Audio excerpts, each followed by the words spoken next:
কোনো সমস্যা সেখানে থাকবে না, কোনো দুর্নীতি যেখানে থাকবে না, কোনো রাজধানী, কোনো ডাকাতি, এমন একটি দেশ আমরা উপহার দিয়ে যাব, যাতে করে যারা থাকবে তারা নেক্সট প্রজন্ম তাদের অধিকারটুকু তারা পাবে।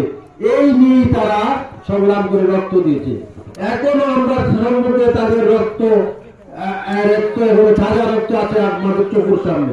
সামনে আমাদের ইলেকশন। আমরা যারা এই ভাইদেরকে হত্যা করেছে তাকে আমরা কি আবার দিতে পারি? কখনো না।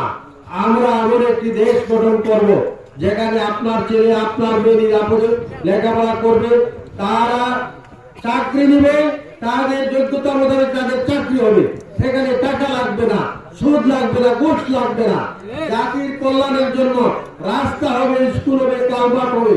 54 বছরে আমরা যেটুকু পাই নাই, আপনারা দেখেছেন একই সময় আমাদের সমসাময়িক অন্যান্য দেশগুলো, মালয়েশিয়া, সিঙ্গাপুর, আজকে তাদের আকাশচুম্বী তাদের উন্নতির শীর্ষে পৌঁছে গেছে।